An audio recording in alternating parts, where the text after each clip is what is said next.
the offseason don't stop. Phoenix has to get better. It's still, they can't just run it back without Kevin Durant. But you also want to hedge your bets against, well, if this leaks into the season, we don't want to completely torpedo a trade package for him. You could theoretically, maybe the Nets would all of a sudden be interested in Ayton, or you could move him on January 15th to another team that sends assets to Brooklyn. So you can afford to give up something here, but you need to figure out some upgrades. And it would be nice to have another type of ball handler. You're not going to get anyone as good as Kevin Durant. I think what would be a little bit more realistic right now, and it's not happening via free agency. They have their mid-level exception to spend. I just don't know who on the market is worth spending it on.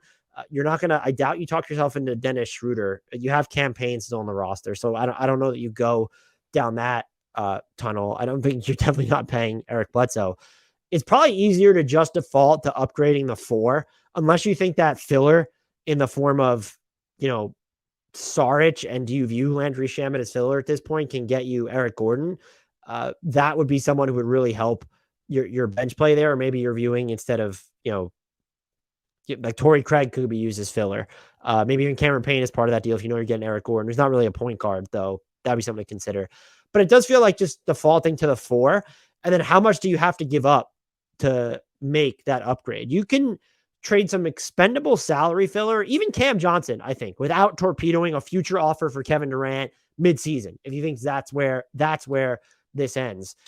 Some names that sprang to mind for me, I briefly thought about Marcus Morris, but then realized that would never happen. I thought about Bojan Bogdanovic in Utah, because the Suns can lean. They can afford to lean. If you're keeping Mikal Bridges and you have 8 in there, and even CP3 and Devin Booker's gotten a lot better, you can afford to play Bojan Bogdanovic at the 4, where he's probably best suited at this point anyway. His salary is steeper.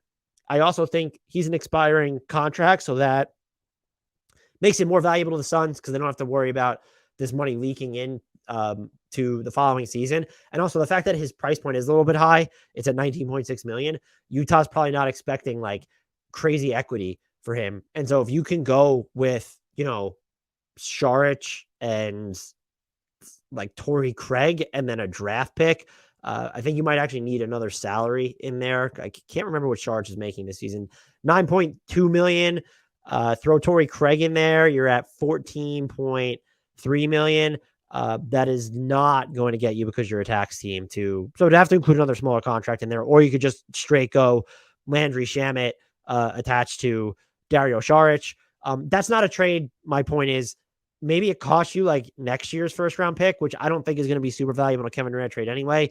What it does do is that keeping it allows you to, it's more flexibility with how you can trade future picks. I don't know what you attach to this, but are you willing to do Saric and Craig and another salary, or Saric and Shamet for Bojan Bogdanovic? And maybe there's a small asset caked in there. I don't know. Like, is a second round pick going to be enough to get it done, or a couple of seconds? I honestly don't know. If it costs a 2023 first round pick, I'm probably insisting that Landry Shamet's in the deal. At the same time, like, he could be low key valuable to them as a knockdown shooter. But Bojan Bogdanovic is a name that's bringing to mind. I would love this name, but I think what it does is you really have to get after it with an offer. And I'm not saying it would take you out of the Kevin Durant sweepstakes, but it'd make it a lot harder, because you're going to give up first round equity, probably in addition to Cam Johnson. Like, maybe it's Cam Johnson at a first. Keldon Johnson would be incredibly interesting on the Suns. If they were just looking for someone who could put raw pressure on the rim, he shot well on catch and shoot threes last year, and he's not the best defender, but he can be moved around a lot. He's still on his rookie scale deal. You never see those types of contracts really moved. Then again, the Spurs are going full rebuild, and if they don't think he's, if he hits the restricted free agent market next year instead of signing an extension, he probably gets 20 plus, around 20 plus million a year. Maybe I'm wrong, but there's like 15 teams almost that could have really major cap space next season. And he's just coming off of what was a really well-balanced year. What is Cam Johnson in this year's first? Like, does that even get you in the conversation, or does it take a lot more? If it does, then maybe you move on. Are you willing to include more picks to keep Cam Johnson in that scenario? I don't know why you do that, just because then you have Keldon Johnson, Cam Johnson, and Jay Crowder. That is a name, though. It would be tough to toe the Kevin Durant line, but if you are going to move DeAndre Ayton midseason anyway to get more assets and maybe just a cheaper big, then yeah, that's something and someone that I think you could definitely consider. There are just like not a lot of great cheaper options here. I know fans have sort of latched on to OG Anunoby. I just don't see Toronto moving him outside of them getting a star back. And so are you helping? Like, is this a trade where Kevin Durant is going to Toronto, but the Nets don't want OG, and so Phoenix is actually helping Toronto get Kevin Durant, and they're taking on OG to send a bunch of stuff towards Brooklyn? That just feels incredibly unrealistic. I thought about Kyle Kuzma a little bit. Would the Wizards be open to moving him, knowing he has a player option for next year and will likely hit free agency? Uh, I do not know. There's always the possibility of a reunion with Kelly Oubre Jr. He does add a different dynamic to your offense, but I don't necessarily, he's not more valuable to me than a Jay Crowder or Cam Johnson on offense. It's not even close for Cam Johnson, frankly. On certain nights, maybe Jay Crowder, but consistently, that's not something that I would at all be prepared to bet on.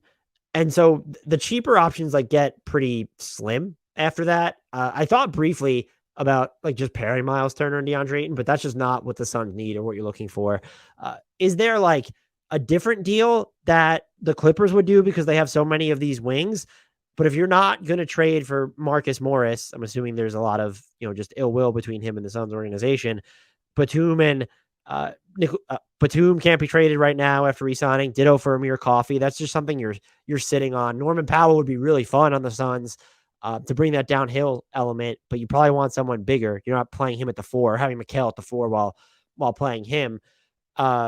So like that gets weird.